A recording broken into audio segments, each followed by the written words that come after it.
We have done it! We have done it! Dharmendra Pradhan ने resign कर दिए।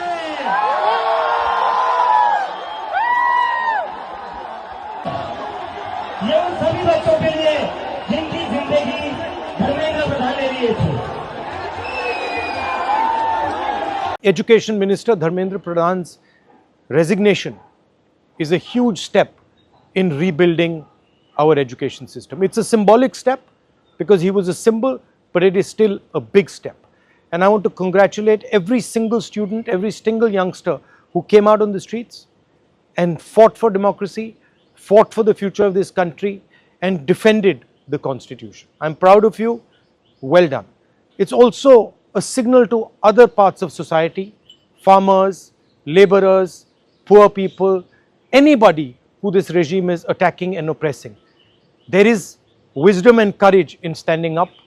Daro mat, let's get rid of this regime that is attacking India, destroying our constitution, capturing all our institutions. Let me remind the government, there is still 2 demands outstanding. The first one, and most important one, anybody who has raised a finger on our students, beaten them, shot at them, has to be held accountable. People who've organized it, people who've implemented it, all have to be punished. And the final demand, that the Prime Minister of India, out of respect for the students of India, out of respect for the future of India, has to apologize to the students who were brutalized and attacked. Thank you. Jai Hind.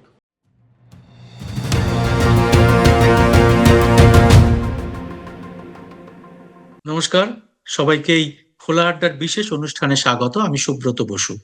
এই মুহূর্তে একটা বড় খবর, বলা যেতে পারে প্রায় দেশ কাঁপানো খবর আমাদের সামনে চলে এসেছে। সেটা হচ্ছে দেশের শিক্ষামন্ত্রী ধর্মেন্দ্র প্রধান কিছুক্ষণ আগে ইস্তফা দিয়েছেন। আপনারা জানেন এই ইস্তফার দাবিতে অনড় ছিলেন অনশনরত সোনাম ওয়াংচুক এবং তারপরে ছাত্র এবং যুব যে সমস্ত বিক্ষোভকারীরা, এবং তার সঙ্গে ভারতের জাতীয় কংগ্রেসের যে দলনেতা রাহুল গান্ধী, লোকসভায় দেশের দলনেতা, তারা সবাই কিন্তু এই দাবিটা করছিলেন এবং সেই সঙ্গে সমস্ত বিরোধীরা। তো এই মুহূর্তে এতদিন পরে, প্রথম থেকে এই দাবি ওঠার পরেও কিন্তু মোদী সরকার এই ব্যাপারে কোনো উচ্চবাচ্য করেনি। কিছুক্ষণ আগে হঠাৎ অপ্রত্যাশিতভাবে এই খবরটা এসছে যে ধর্মেন্দ্র প্রধান তিনি পদত্যাগ করেছেন। তো আমরা এই খবরটা নিয়ে একটা বিশেষ অনুষ্ঠান করতে চলেছি। এর পেছনে কি আছে, এর রাজনীতির ব্যাখ্যা কি, এর কেন এই কোন চাপে পড়ে কেন এটা করতে হলো এই ধর্মেন্দ্র প্রধানের ইস্তফা, সেটা নিয়ে আমরা আজকে একটা আলোচনা করব। এই জন্য আজকে আমাদের সঙ্গে রয়েছেন গৌতম ব্যানার্জি, প্রবীণ সাংবাদিক এবং রাজনৈতিক বিশ্লেষক। গৌতম দা, প্রথমেই আপনাকে এই অনুষ্ঠানে স্বাগত। এই যে একটা খবর আমরা একটু আগে পেলাম, কথা ছিল যে মোদী সরকারের কেউ কখনো পদত্যাগ করেন না, এরকমই একটা ছিল। হঠাৎ এই পদত্যাগের খবরটা এলো কি করে? মানে কেন পদত্যাগটা হলো? এর পেছনে কি রাজনীতি আছে, কি অঙ্ক আছে, কি হিসেব নিকেশ আছে, এটা যদি একটু আপনি আমাদের জানান গৌতম দা। হ্যাঁ, সুব্রত, যে খবরটা এসেছে সেটা খুবই অপ্রত্যাশিত ছিল, জানাই ছিল না যে এরকম ঘটনা ঘটতে পারে, এটা ঠিকই। তো প্রথম কথা, ওয়াংচুক 26 দিন অনশনের পরে অনশন প্রত্যাহার করেন। তখন কিছু কিছু প্রশ্ন উঠেছিল যে তিনি তাহলে মূল দাবি থেকে সরে গেলেন, ধর্মেন্দ্র প্রধান মানে শিক্ষামন্ত্রী, তার পদত্যাগ দরকার নেই, এটা করবেন, তিনি আর চাইবেন না। কিন্তু দেখা গেল যে ছাত্র সমাজ, বিশেষ করে এই যে ককরোচ থেকে এবং কংগ্রেস, উল্টো দিকে রাহুল গান্ধী একসঙ্গে জানালেন যে তাদের যে দাবিগুলো আছে তার মধ্যে সর্বপ্রথম হচ্ছে শিক্ষামন্ত্রী পদত্যাগ। আর রাহুল গান্ধী তো খুব আরো অত্যন্ত, মানে কি বলা যাবে, যাকে বলা কাঠগড়ায় তুলে বললেন ধর্মেন্দ্র প্রধানকে যে ক্রিমিনাল এডুকেশন মিনিস্টার, এরকম কথা উনি বলেছেন উইদিন কোর্ট, যে তাকে সত্যি হবে। এবং তারপরে যেটা হলো, দেখা গেল এই যে ছাত্রদের আন্দোলন সেটা কিন্তু কমছে না, একেবারেই কমেনি। তার যে প্রচার এবং প্রসার সারা ভারতবর্ষে চলে গিয়েছে, সারা ভারতবর্ষ ছাড়িয়ে বিদেশে চলে গিয়েছে। এটা কিন্তু বড় কথা, এটা যেতে পারে, এটা যেতে যাওয়ার জন্য এই যে ধর্মেন্দ্র প্রধানকে পদত্যাগ করতে হতো তা নয়। কিন্তু যেটা হলো, যে জিনিসটা আমার সাংবাদিকতার যে আমার যে অভিজ্ঞান, তার থেকে আমার মনে হয় যে এই যে দলের কেন্দ্রীয় শাসক দলের বিজেপির অন্দরে যে বিভিন্ন ভাবে এই প্রশ্নটা উঠতে শুরু করলো যে যদি একজনকে এইরকম ভাবে প্রশ্রয় দেওয়া হয়, একজন কোন শিক্ষামন্ত্রীকে 152 বার যাকে দেখা যাচ্ছে প্রশ্নপত্র ফাঁস হয়েছে তার, এবং এই সারা দেশ জুড়ে আন্দোলন, এবং তারপরে যদি তাকে প্রশ্রয় দেওয়া হয়, তাহলে প্রথম মনে হবে যে যে নেতৃত্ব, সেই নেতৃত্বের হাতে কোনো যে লাগামটা আছে তার রাশ আলগা হয়ে গিয়েছে, তিনি ধরে রাখতে পারছেন না। এক নম্বর কর্তৃত্বের প্রশ্ন এসে যায়, সেটা মোদির কাছে খুব একটা প্রেস্টিজের ব্যাপার, ইগোর ব্যাপার, ভীষণ রকম। তিনি তো বিশ্বগুরু হিসেবে নিজেকে প্রতিষ্ঠা করতে চেয়েছেন, প্রমাণ করতে চেয়েছেন, প্রত্যেকটি দলের লোক তাই বলেছে, অথচ কি দেখা যাচ্ছে যে একজন মন্ত্রীকেও তিনি বলতে পারেন না যে পদত্যাগ করতে হবে, তোমাকে এত অভিযোগ এসেছে, এরকম দেখা যাক, যদি দেখা যায় অভিযোগগুলো সত্যি নয়, আবার তোমাকে আমরা গ্রহণ করে নেবো, আবার তোমাকে আমরা তোমার যেখানে তুমি ছিলে সেখানেই তোমার প্রতিষ্ঠা করবো, সেরকম ধরনের কথা, বা যাই হোক, সেটা ভেতরের ব্যাপার। বাইরের দিকে সবার সামনে এই পারসেপশনটা কি তৈরি হচ্ছিল যে কর্তৃত্বের অভাব, এক নম্বর। দু নম্বর যেটা, এবং এই কর্তৃত্বের অভাব কিন্তু একটা মনে রাখা দরকার, এটা কিন্তু আজকে প্রথম নয়। তিনি যখন গুজরাটের মুখ্যমন্ত্রী ছিলেন, স্বয়ং অটল বিহারী সর্বসমক্ষে বলে এসেছিলেন সাংবাদিকদের সামনে যে রাজধর্ম পালন করতে হবে। মানে কি ছিল? মানে ছিল রাজধর্ম পালন করতে পারছেন না, পারেননি। গুজরাট দাঙ্গার পরে যে তিনি পারেননি, এই কথাটাই বলে এসেছিলেন অটল বিহারী, কিন্তু তিনি সে সময় পদত্যাগ করেননি সে সময় যেহেতু তিনি ছিলেন মুখ্যমন্ত্রী, তাকে সরাসরি বলা হয়নি, এবং তিনি ওটাকে সামলেছিলেন যে কোনো ভাবে হোক।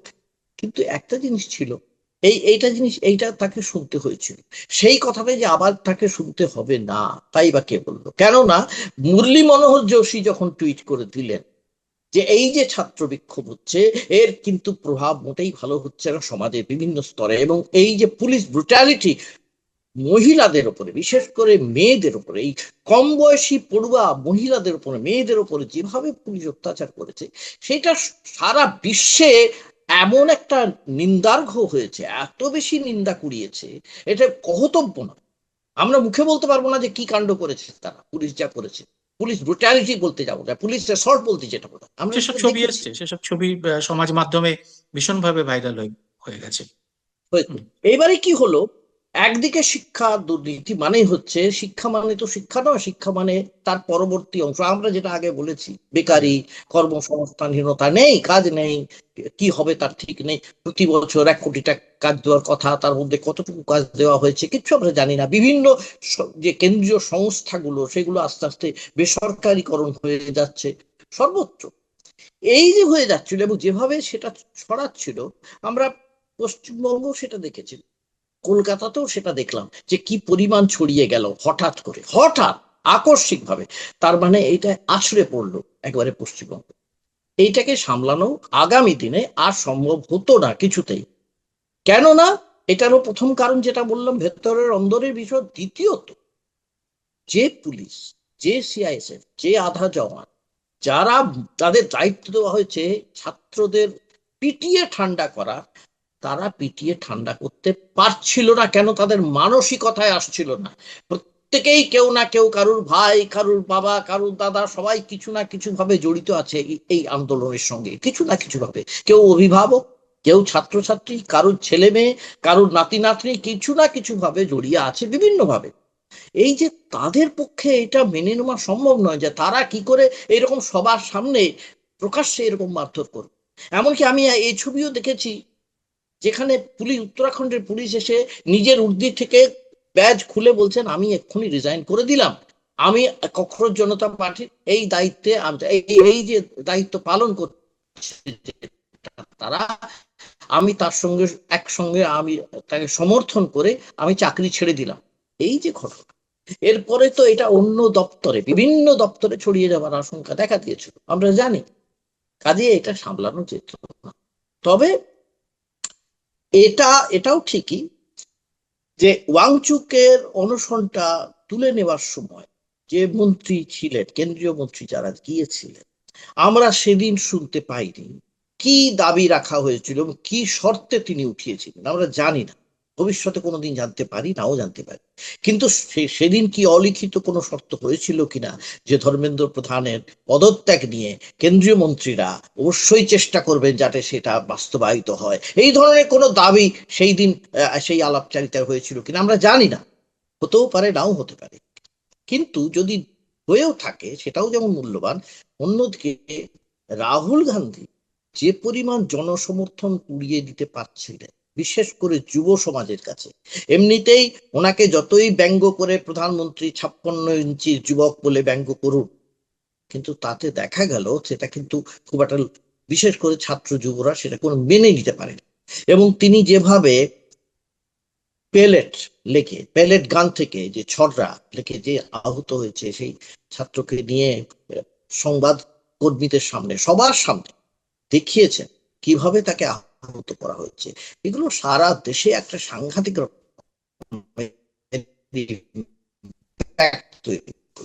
প্রভাব তৈরি করছিল, ছড়িয়ে পড়বে। এই জন্যেই তড়িঘড়ি এই সিদ্ধান্তটা নিতে বাধ্য হয়েছে বিজেপি, এটা আমার ধারণা।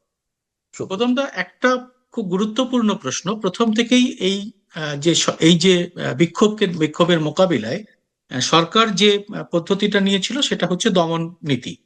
আর তার পাশাপাশি সরকারের সমর্থক যে সমস্ত আইটি সেল এবং তার যে সমস্ত সমর্থকদের যে সোশ্যাল মিডিয়া বাহিনী রয়েছে তাদের দিয়ে বলানো হচ্ছিল যে এটা সম্পূর্ণ বিদেশি ফান্ডিং এ এটা হচ্ছে। ককরোচ জনতা পার্টি এরা বিদেশি ফান্ডিং নিয়ে এরা যন্তর মন্তরে বসেছে এবং তাদের দ্বারা আন্দোলন পরিচালিত হচ্ছে, এবং এটা একটা এমন ইয়ে করা হচ্ছিল যেটা পাকিস্তান, চীন বা অন্য কোনো বিদেশি শক্তির দ্বারা দেশকে টুকরো টুকরো করার চক্রান্ত, এবং সেটা তারা প্রচারও করছিল। গতকাল বিদেশ মন্ত্রক একদম পরিষ্কার যখন এটা বলে দিল যে সরকারিভাবে যে কোনো তাদের কোনো ফান্ডিং এর কোনো প্রমাণ তারা বিদেশ মন্ত্রক পায়নি। मधु, आपने कहा, बात आपने उठाई कि फॉरेन फंडिंग वगैरह की बात जो आपने कही, जो प्रदर्शन चल रहा है, तो मैं ये कहना चाहूँगा कि मेरे पास इस मसले पर किसी प्रकार का कोई इन्फॉर्मेशन आपसे साझा करने के लिए नहीं है। তখন এই যে এই প্রচারের ধারটা সম্পূর্ণ নষ্ট হয়ে গেল, বরং উল্টো প্রশ্ন দেখা দিতে শুরু করলো যে যারা এই ধরনের প্রচার করছে তারা কি দেশকে দুর্বল দেখতে চাইছে, এবং দেশের যে সমস্ত প্রতিরক্ষার সঙ্গে যুক্ত বিভিন্ন এজেন্সি রয়েছে, বিভিন্ন মানুষজন রয়েছে, তাদের প্রতি একটা হেনস্থা বা অপমান করা হচ্ছে না, যে তারা দেশকে রক্ষা করতে পারছে না, তারা তো দেশকে দীর্ঘদিন ধরে বিদেশি শক্তির হাত থেকে রক্ষা করে আসছে এবং সফলভাবে তারা করেছে। তাদের প্রতি কি এটা কি তাদের প্রতি একটা অপমান সূচক কথা নয় যে কোথায় শ্রীলঙ্কা, কোথায় নেপালের মতো ছোট ছোট দেশে কি হয়েছে তার উদাহরণ টেনে ভারতবর্ষের এই সমস্ত মেধাবী, অত্যন্ত মেধাবী মানুষদের তারা হেনস্থা করা হচ্ছে যে তারা দেশকে রক্ষা করতে পারছে না, এবং খোদ দিল্লির বুকে একটা এমন অবস্থা তৈরি করা হয়েছে যেন বিদেশি ফান্ডিং দিয়ে দেশটাকে ভেঙে ফেলা হচ্ছে। এইটা যখন গতকাল বিদেশ মন্ত্রক এই বক্তব্যটা দিল, তখন কি সরকারের উপর আরো বেশি চাপ তৈরি হয়ে গেল না যে এই যে পরিস্থিতিটা এইটা এইভাবে চালিয়ে নিয়ে যাওয়া যাবে না? গৌতম দা। সুব্রত, এটা আমি একটু অন্য দিক থেকে দেখি।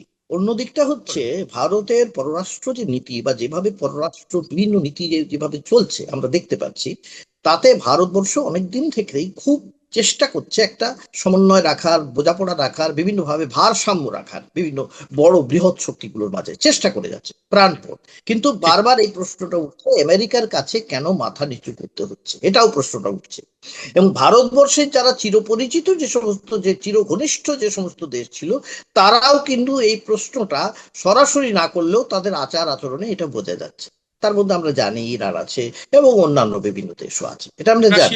রাশিয়াও ভীষণ ভাবে রয়েছে, রাশিয়া আছে, ইরান আমাদের আছে, অল ওয়েদার ফ্রেন্ড। এই সমস্ত আলোচনা প্রচুর হয়েছে। এইবারে যেটা বলার সেটা হচ্ছে, এই যদি তার মধ্যে যদি আমাদের দেশের মধ্যে এইটা ছড়িয়ে যায় যে পররাষ্ট্র নীতি নিয়ে আমাদের দেশ খুব গর্ব করে, বিদেশে মাথা উঁচু করে দিয়েছেন মোদীর সরকার এবং মোদী নিজে বিশ্বগুরু হিসেবে সারা দেশে প্রতিষ্ঠিত হয়েছেন, সারা বিশ্বে প্রতিষ্ঠিত হয়েছেন, তখন যদি বলা হয় বিদেশ থেকে টাকা আসছে কাদের কাছে?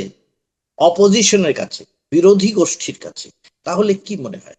তাহলে মনে হয় যে সত্যি বিদেশের কোন শক্তি আর এই আমাদের দেশের যে শাসক তাদের আর পছন্দই করছে না, কোনোভাবেই পছন্দ করছে না। এটা আরেকটা চাপ আছে, কিন্তু এইটাও মাথায় রাখতে হবে। এই চাপটা ভুলে গেলে চলবে না। অনেকে এই চাপটা বলছে যে এটা কোনো হয়তো গুরুত্ব নয়, কিন্তু এটা একটা বিরাট গুরুত্বপূর্ণ ব্যাপার। কারণ আমরা কিন্তু এখন এমন অবস্থায় নেই, আমরা কিন্তু আগের মতন বলতে পারি না মার্কিন সাম্রাজ্যবাদ দূর থাকুক, আমাদের কিচ্ছু যায় আসে না, আমেরিকা আমাদের সাহায্য করুক আর নাই করুক, এটা আমরা বলতে পারছি না। অনেকদিন থেকে বলতে পারছি না। বলতে পারছি না শুধু নয়, আমেরিকা বলছে যখন কোথা থেকে কত তেল কিনতে হবে, কোথা থেকে তাদের কাছে কত শস্য কিনতে হবে, আমরা কিন্তু সেটা মেনে নিচ্ছি, মানতে হয়েছে। এবং তুমি জানো, এই প্রসঙ্গেই গৌতম দা, একটা খুব গুরুত্বপূর্ণ প্রশ্ন আসবে। সে ঠিক এই মুহূর্তে যখন এই আন্দোলনটা একেবারে তুঙ্গে, একেবারে চূড়ান্ত রূপ নিয়েছে, সারা দেশব্যাপী ছড়িয়ে পড়েছে, ঠিক সেই সময় পাঞ্জাবের শম্ভু বর্ডারে কৃষকরা, তারা মার্কিন এই যে চুক্তি, এই কৃষি চুক্তি নিয়ে তারা কিন্তু আন্দোলনে ওখানে বসে রয়েছে, তারা দিল্লিতে আসতে চাইছে। একেবারে মানে দুটো বিক্ষোভের জোড়া ফলা যদি একসঙ্গে চলতে থাকে, তাহলে মোদী সরকারের পক্ষে কি একটা খুব অস্বস্তির কারণ হতো। তাই একটাকে অন্তত চাপা দেওয়ার প্রশমন করে, যেটা মূল সব থেকে বড়, সেটাকে আগে চাপা দেওয়ার চেষ্টা করা হলো। গৌতম দা, ছাত্র এবং যুবকদের ছাত্র এবং যুবকদের মধ্যে যে বিক্ষোভ দেখা দিয়েছে, বারবার এটা কেবল বলা দরকার, ছাত্র এবং যুবকদের বিক্ষোভটা শুধুমাত্র বেকারি কর্মসংস্থান বললে হবে না। বহুদিন ধরে হিন্দু মুসলমান ধর্মীয় বিচার দিয়ে দেশটাকে চালানো হচ্ছে, এটা বিভাজন নীতি নিয়ে চালানো হচ্ছে, কিন্তু তাতে কিন্তু চিড়ে ভিজছে না, মূল সমস্যাগুলোর কোনো সমাধান হচ্ছে না। এটা আমরা দেখতে পাচ্ছি, বরাবরই দেখতে পাচ্ছি অনেকদিন ধরে। এই যে ধরো যে ঘটনাটা ওখানে ঘটেছে, তুমি যেটা বললে কৃষকদের আন্দোলনের প্রসঙ্গে যে কথাটা আমরা বললাম, তারপরেও কিন্তু আমাদের সেই বিভিন্ন পররাষ্ট্র নীতি, আমাদের কিভাবে চলবে, আমরা কোনো পরিষ্কার রূপরেখা এখনো পাই। এবং আমাদের আমেরিকার সঙ্গে সম্পর্ক কি হবে, বাণিজ্য নীতি, বাণিজ্য চুক্তিটা কোথায় গিয়ে পৌঁছবে তা আমরা জানি না। আবার কিন্তু আমেরিকা কিন্তু আমাদের উপরে আরেকটা শুল্ক চাপিয়েছে, তুমি জানো সম্ভবত, আমরা জানি সব, একটা শুল্ক ইতিমধ্যে চাপিয়েছে। কাজেই আমেরিকা কিন্তু তাদের নিজেদের রাষ্ট্রটা ধরে রাখছে, জোরালো ভাবে ধরে রাখছে। আর অন্যদিকে আবার যুদ্ধটা ভালোভাবে শুরু হবার প্রস্তুতি হয়েছে এবং শুরু হয়ে গিয়েছে বলা যেতে পারে, আমেরিকা ইরান। তাহলে আগামী দিনে যে অবস্থার মধ্যে আমরা পড়ব, বিশেষ করে অর্থনৈতিক যে বিপাকে আমরা পড়তে পারি, পেট্রোল ডিজেলের দাম বাড়ার জন্য ইতিমধ্যে বিভিন্ন শস্য পণ্যের দাম কিন্তু বেড়েছে, ডিমের দাম বেড়েছে, দুধের দাম বেড়েছে, চালের দাম বেড়েছে, বিভিন্ন ক্ষেত্রে বেড়েছে, সারের দাম বেড়েছে। অনেক সময় মন্ত্রীদের, এই পশ্চিমবঙ্গের মন্ত্রীদের বলতে হচ্ছে সারের কালোবাজারি চলছে। কালোবাজারি নয়, সবচেয়ে বড় কথা, দামটা বেড়েছে, সামলাতে পারছে না ব্যবসায়ীরা, এটা হয়েছে। আগামী দিনে এটা আরো হতে পারে, তখন কি হবে? এই যে সমস্যাটা হয়ে যাবে, এই সমস্যা আরো বাড়তে পারে, এইটা আগাম আন্দাজ করেছে বিজেপি সরকার, কেন্দ্রের সরকার। সেই জন্য আপ্রাণ চেষ্টা করেছে এই আন্দোলনটা যেন আর বেশি বেড়ে না যায়, যার জন্য এটা যেন তেন প্রকারে থামাবার জন্য ধর্মেন্দ্র প্রধানকে বলি দিতে উদ্যত হয়েছে সরকার, কেন্দ্রীয় সরকার। গৌতম দা, আপনার কাছে সর্বশেষ প্রশ্ন, যেটা খুব ইম্পর্টেন্ট আমার মনে হয়েছে, যে যেটা সরকার এইটা ধর্মেন্দ্র প্রধানের ইস্তফা গ্রহণ করে তারা এটাকে কি থামাতে পারবে, যে আন্দোলনটা এখন যে অবস্থায় পৌঁছেছে? তাতে এটা মূল দাবি, কিন্তু তার সঙ্গে আরো অনেকগুলো দাবি রয়েছে, তার সঙ্গে অনেকগুলো দাবি রয়েছে। সেই দাবিগুলো, এবং যেগুলো দাবির মধ্যে নেই, সেই চাকরি অমুক, যে বেকারদের যে অসন্তোষ, সেগুলো কি আর দমানো যাবে?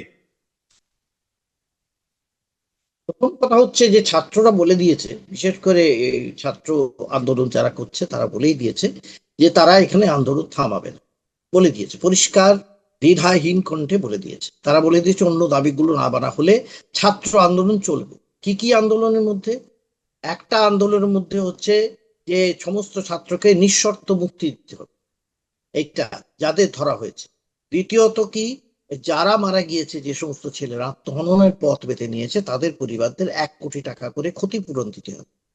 এইগুলো মানা না হওয়া পর্যন্ত তারা এই আন্দোলন থামাবেন।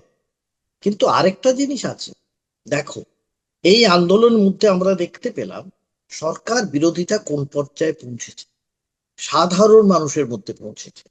শুধু ছাত্রদের মধ্যে নয়, প্রচুর মানুষকে বলতে শুনেছি যে তারা যারা বিজেপি করতেন তারা কিরকম ভাবে এখন হতাশায় পড়ে গিয়েছেন, তারা আর বিজেপিকে মানতে পারছেন। এমনও হয়েছে শাসক দলের বিভিন্ন প্রতিশ্রুতি না পালন করতে পারায় তারা বিতশ্রুত হয়ে গিয়েছে, এটা আমরা দেখেছি। কাজেই বিভিন্ন স্তরে এটা ছড়িয়ে পড়েছে। কালকের দিনে পরিষ্কারভাবে অন্য কোনো কেন্দ্রীয় মন্ত্রীর পদত্যাগ দাবি করা হবে না, এই কথাটা আমি কিন্তু গ্যারান্টি দিয়ে বলতে পারছি না।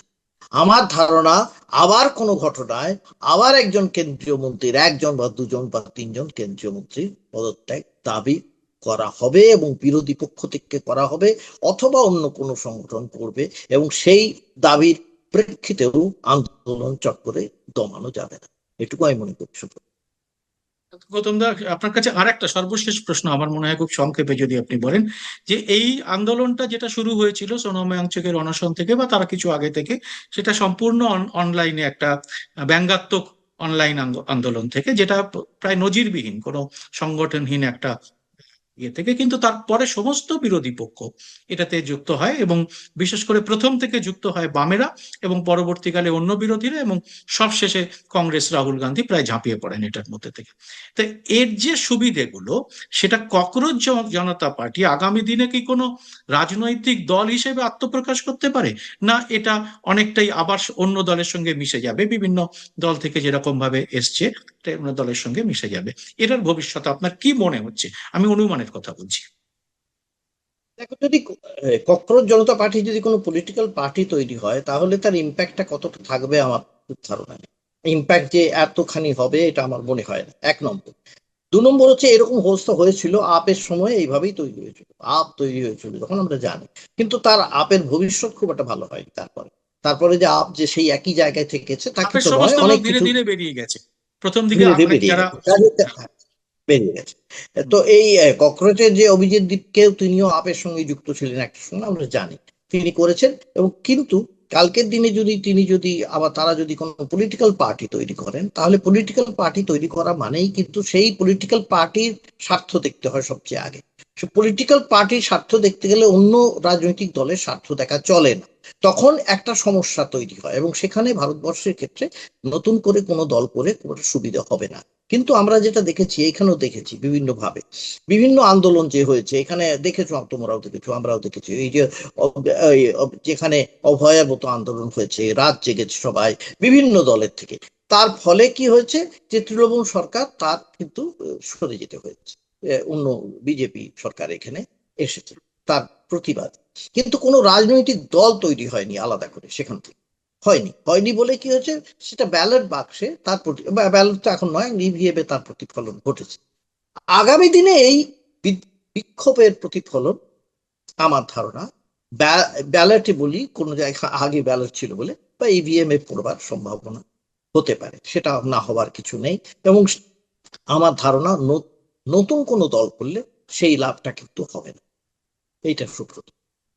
ধন্যবাদ গৌতম দা, আমরা খুব দ্রুত আজকে একটা আলোচনা সেরে ফেললাম। আজকে এরকম একটা খুব অভূতপূর্ব এবং নজিরবিহীন ভারতের রাজনীতির ইতিহাসে এরকম একটা ঘটনার প্রেক্ষিতে আপনারা যারা এই অনুষ্ঠানটা দেখলেন, তাদের সবাইকে অনুরোধ যে আপনারা অবশ্যই আপনাদের মতামত কমেন্ট বক্সে লিখবেন, এবং সেই সঙ্গে আমাদের এই চ্যানেল, আমার চ্যানেল এবং গৌতম ব্যানার্জি অফিসিয়াল চ্যানেল দুটো আপনারা সাবস্ক্রাইব করে নোটিফিকেশন বেলটি অবশ্যই চালু করে রাখলে আমরা আরো বেশি উৎসাহ পাবো। সবাইকে অনেক অনেক নমস্কার। গৌতম দা, আপনাকেও ধন্যবাদ।